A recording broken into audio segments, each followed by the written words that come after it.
Hai, Assalamualaikum warahmatullahi wabarakatuh dan salam sejahtera. Pada video kali ini, saya ingin kongsikan kepada anda cara untuk kita memasukkan tabel di dalam Microsoft Word serta beberapa kriteria yang anda perlu tahu untuk anda hasilkan satu tabel atau jadual yang kemas dalam Microsoft Word.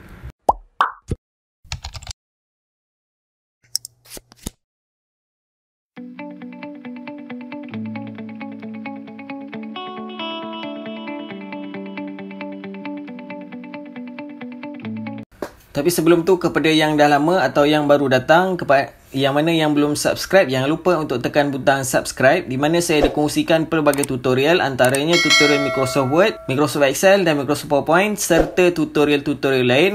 Dan tanpa melengahkan masa, mari kita masuk ke tutorial kita untuk kita masukkan table dan pelbagai kriteria yang anda perlu tahu untuk kita aplikasikan dalam kita punya tables. Okay, sekarang kita ada satu dokumen kosong kat depan di mana saya nak letakkan data untuk produk jualan kita pada bulan September. Dan kita zoom dulu bagi anda nampak jelas. Okay. Dan kita tengok dekat bawah ni dulu. Kita sedang menggunakan bahasa Inggeris. Bila kita menggunakan bahasa Inggeris, kita letakkan data dalam bahasa Melayu, nanti dia akan keluar garis-garis warna merah tu lah. Contohnya macam ni lah, kita letakkan tulisan jualan kan. Kita jarakkan, nampak ada garisan merah-merah kan. Kita tak nak lah. Sebab kita nak buat data kita semua ni dalam bahasa Melayu. Kita pergi ke sini, English United States. Lepas tu kita pilih Malay untuk language. Lepas tu kita tekan OK. Sekarang kita punya data semua dalam bahasa Melayu. Kita try tulis jualan. Nampak dah boleh tulis dah. Okey. Dan pertama kita nak masukkan tables dulu. Kita pergi ke insert. Okey, kita pergi ke tables. Dekat sini ada satu bahagian grid dekat sini. Di mana kita boleh preview kita punya table. Kita nak design kita berapa rows, berapa columns. Kita boleh tengok dekat sini. Kita gerakkan saja tanpa menekan kita punya cursor. Lepas tu kita tengok dekat sini ada insert table. Kalau insert table ni dia akan keluar kuantiti lah. Tanpa nampak kita punya preview kat halaman kosong tu. Macam ni. Lepas tu untuk draw table, kita lukis table kita sendiri. Dan dekat sini ada Excel spreadsheet di mana kita boleh masukkan spreadsheet daripada Microsoft Excel tu. Sheet dia tu kita masukkan kat dalam ni. Last kali untuk quick tables, di mana quick tables ni adalah template yang Microsoft Word sediakan untuk kita. Kita pilih saja kalau kita susah nak buat keputusan. Dan kita pergi ke grid atas ni balik. Saya nak masukkan 4 kolom. Sebenarnya saya nak letakkan untuk produk, harga per set, kuantiti terjual dan jumlah jualan, serta 5 baris atau row. Saya nak letak jenis produk tersebut yang terjual. Kita tekan. Dan dekat sini bila kita tekan, kita dah automatic masuk ke bahagian table tools, di mana ada table design dan layout. Dekat sini. Dan kita tengok dekat table design dekat sini. Di mana table design ni ada pelbagai design yang menarik untuk anda pilih. Sekejap saya naikkan. Okay, dan bila kita gerakkan kita punya mouse ni, dia automatic dah preview kita punya tables tu macam mana. Dia akan tunjuk contoh apa yang akan terhasil bila kita tekan. Dan ada butang modify table style, clear dan new table style. Nanti saya akan kongsikan. Tapi kita tak nak. Kita nak kita punya data design sendiri. Okay, kita dah boleh masukkan kita punya data. Okey, sekarang data kita dah siap. Okey, kalau tengok dekat sini untuk tulisan, ada yang huruf kecil lah, huruf besar lah. Sekarang kita nak seragamkan. Di mana kita nak untuk setiap permulaan perkataan tu, dia akan bermula dengan huruf besar. Seperti biasa, saya pernah kongsikan sebelum ni. Okay, jadi kita pilih keseluruhan table ni. Kita pergi ke home button. Kita akan ubah lah. Macam sebelum ni saya pernah kongsikan, kita akan pilih capitalize each word. Nampak dah kemas. Okay, dan bila kita pergi ke home button ni, kita boleh kita letak kita punya design untuk font kita tersendiri. Tak kisah. Kalau macam sebelum ni yang traditional je kan, biasa je kan. Kita pilih je lah produk ni. Kita pilih, kita boldkan.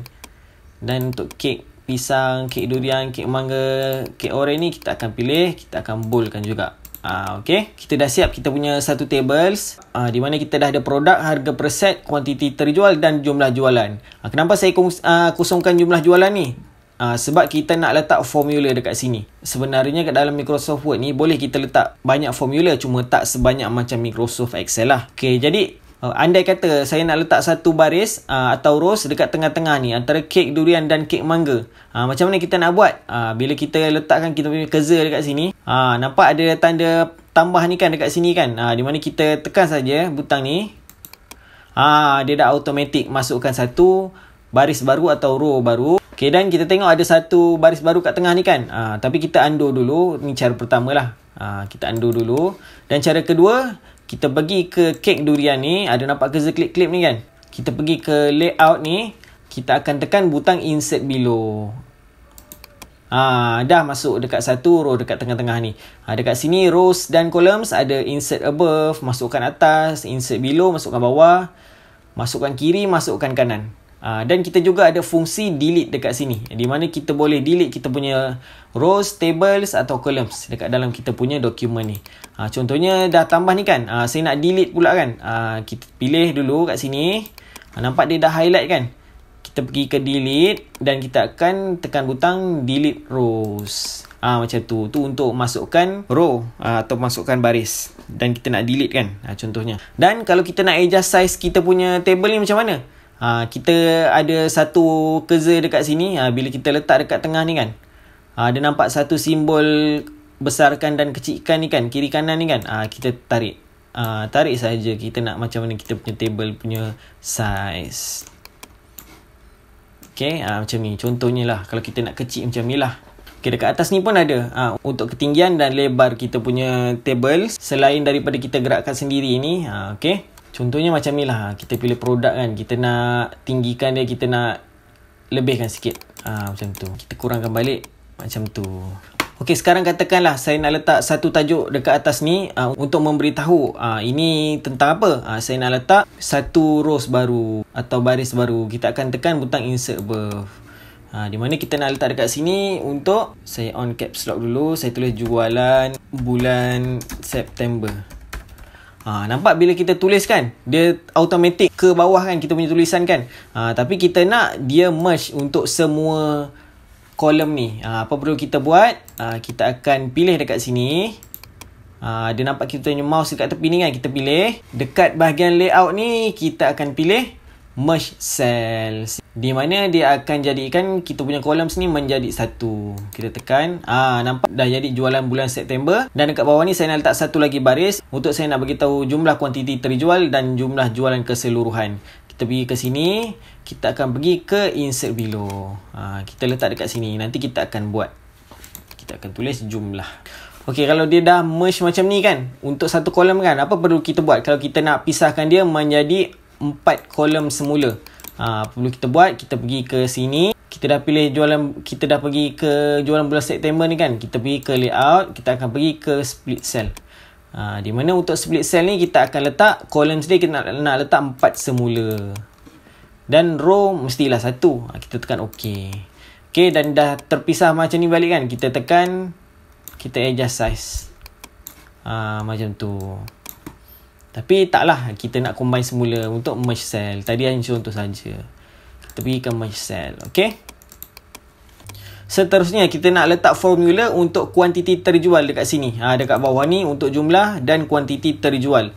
Berapa dia punya jumlah terjual untuk bulan September tersebut. Cuma harga per set ni kita tak letaklah jumlah. Sebab ni dah harga per set. Kita tak nak tahu pun dia punya jumlah berapa. Okey, sekarang kuantiti terjual. Macam mana kita nak masukkan formula untuk sum dekat sini. Okey, kita pergi ke formula ni. Kita akan tengok Microsoft Word akan keluarkan kita satu formula default. Iaitu formula sum. Iaitu hasil tambah. Sebenarnya ada banyaklah formula lain yang disediakan oleh Microsoft Word dekat bawah ni. Kita tengok ada average, ada product, min, max dan sebagainya. Betul dah ni. Untuk sum kita nak kan. Kita akan tekan OK. Dah keluar dah kuantiti terjual. Dekat sini dah ada dah automatic kita punya jawapan yang Microsoft Word bagi. Okey, kalau jumlah jualan pula, kita nak untuk formula harga per set ni kita akan darab kuantiti terjual. Kita pergi dekat sini, kita pergi formula. Bila kita dekat formula, tiba-tiba Microsoft Word bagi kita formula default. Macam yang saya bagi tahu tadi, dia akan bagi kita formula iaitu sum ni dia akan letak automatic. Kita hanya perlu padam sahaja dan kita akan pilih paste function dekat sini. Kita akan pilih produk lah sebab kita nak darab. Cuma untuk pengetahuan anda, dalam Microsoft Word ni tidaklah sebanyak fungsi atau formula yang berada dalam Microsoft Excel. Hanya yang asas saja. Anda boleh tengok dekat sini. Ini saja yang disediakan oleh Microsoft Word. Dan kita dah produk ni kan. Okey, cuma anda perlu tahu, anda kena ingat perkara ini. Bila kita dah letak formula produk dekat sini, Microsoft Word akan ingat yang kita nak darab semua satu baris untuk semua kolom ni. Contohnya macam kalau harga per set ni RM18.5 kan, darab kuantiti terjual kan. Tiba-tiba ada angka lain. Bila ada angka lain dan angka lain, Microsoft Word tak tahu sebenarnya kita nak darab harga per set dan kuantiti terjual saja.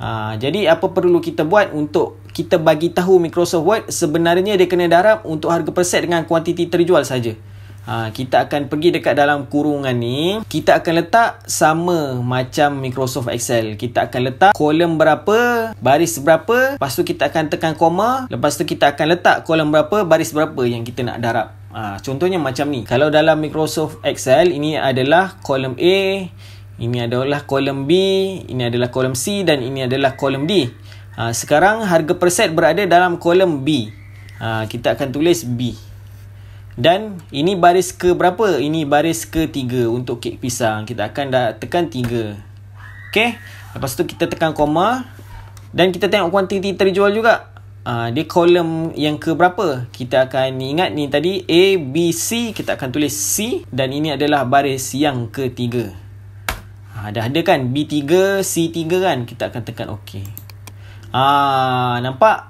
Jumlah jualan ni dah jadi 370. Ini 370 ni adalah RM.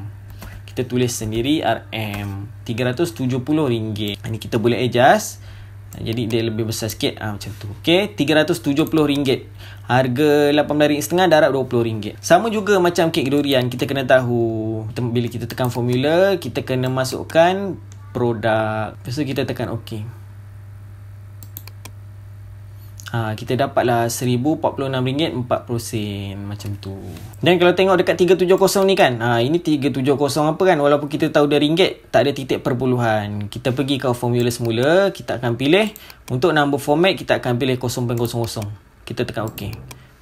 RM370. Sama juga dengan yang dekat sini. Kita akan pilih 0.00, RM1,046.40. Macam tu. Dan anda siapkanlah untuk kek mangga dan kek oren. Okay, sekarang kita dah siap kita punya data untuk jualan bulan September. Tapi kalau kita tengok dekat tajuk jualan ni, dia berada dekat bahagian tepi. Dia tak berada dekat bahagian tengah. Kita adjust lah dekat dia punya alignment. Dekat home button, kita akan pergi ke tengah. Dan kalau anda perasan, dekat bahagian bawah tulisan jualan bulan September ni, ada bahagian kosong yang tak sama besar dia dengan atas ni. Macam jumlah dekat sini, dia tak sama bahagian bawah dia yang besar dengan bahagian atas dia. Kita tak boleh adjust dekat sini. Kita tak boleh buat apa dekat sini. Kita cuma boleh pergi ke bahagian mana yang kita nak. Dekat sini kita akan pergi ke layout. Dekat sini ada bahagian alignment. Di mana dekat alignment ni kita akan adjust dia punya format untuk alignment. Kita akan pilih tengah lah. Nampak? Dah automatic dekat tengah. Sama macam untuk jumlah ni. Kita pergi ke tekan tengah. Macam tu. Bila kita dah tekan automatic, dia akan berada dekat tengah-tengah ni. Okay, macam kita besarkan saiz kek durian ni kan. Kita tengok dia tak ikut dah tulisan dekat sini. Kalau macam jumlah kita besarkan, dia akan tetap ikut. Itulah fungsi alignment dekat bahagian layout. Dia lebih kemas kita punya data. Tapi kita pergi ke kiri lah kita punya data. Macam tu. Kita dah ada jumlah. Sama juga. Dan kalau kita nak betulkan semua tu berada dalam kedudukan yang cantik, kita pergi pilih ni. Kita akan pergi ke layout. Kita akan pilih ni. Untuk alignment dekat bahagian tengah-tengah. Jadi bila kita punya table bergerak saiz dia, dia akan mengikut format kita. Okey, katakan kita nak warnakan kita punya kotak bahagian atas ni supaya kita nampak ini adalah bahagian tajuk. Kita pilih saja dekat atas ni. Kita dah tekan guna cursor kita ni. Nampak nak panah putih tu. Kita akan pergi ke table design dan kita akan pilih shading. Kita pilih warna apa yang kita nak. Contoh saya ambil warna ni, gold. Macam tu. Okay, untuk jumlah pun sama. Kita nak kotak ini saja berwarna kuning. Kita pergi ke sini, ke tepi kecil ni. Nampak ada satu anak panah warna hitam ni kan? Kita tekan jumlah. Dan kita pergi ke shading. Dekat bahagian table design ni, kita warnakan dia kuning. Okay. Dah nak siap kita punya data. Dan kalau kita tengok dekat sini, ini ada satu kotak kosong di mana kita nak buang. Macam mana kita nak buang kotak kosong ni? Kita nak tinggalkan hanya bahagian jumlah sahaja. Okey, kita akan pergi dekat sini. Kotak ni kita tekan anak panah ni. Tapi pastikan ada anak panah hitam ni keluar, kita tekan. Okey, dah dia pilih bahagian ini saja kan. Kita akan pergi ke setting dekat sini untuk borders and shading. Dekat bahagian table design kita tekan. Okey, dekat sini ada pelbagai style yang disediakan. Kita punya table tu garis-garis titik-titik ke atau garis tebal, gariskan dia macam mana, ikut style apa yang anda nak. Dan dekat sini ada color juga yang boleh anda letak dekat garis atau dekat table anda, sekali dengan size anda punya table punya borders. Macam tu. Dan dekat sini ada satu preview button ni mana kita tak nak kan garisan bawah ni kan. Kita akan tekan ni. Bila kita tekan garis bawah ni dah hilang. Dia dah hilang lah sebab dia apply to cell. Dekat kotak sahaja. Pastikan apply to cell. Kita dah ada kita punya anak panah hitam tadi. Kita dah tekan. Kita dah tekan ni hilang dekat sini. Kita tekan OK. Nampak? Dah hilang. Macam tu lah. Bila ada jumlah, dia ada jumlah untuk kuantiti terjual dan jumlah jualan sahaja. OK? Yang ini kita warnakan lah. Bagi nampak cantik lagi. Kita tak kisah ikut design apa yang kita nak. Okey, jadi ini saja. Okey, jadi kita nak ketengahkan kita punya table ni. Kita klik ni, kita akan pergi ke home, kita akan pergi tekan tengah. Dah berada dekat kawasan tengah. Dah siap dah kita punya table. Jadi itu saja perkongsian saya pada hari ini. Jika anda suka pada video ini, jangan lupa untuk tekan butang like dan subscribe channel saya untuk tunggu lebih banyak lagi tutorial-tutorial lain daripada saya. Sekian. Terima kasih. Assalamualaikum warahmatullahi wabarakatuh dan salam sejahtera.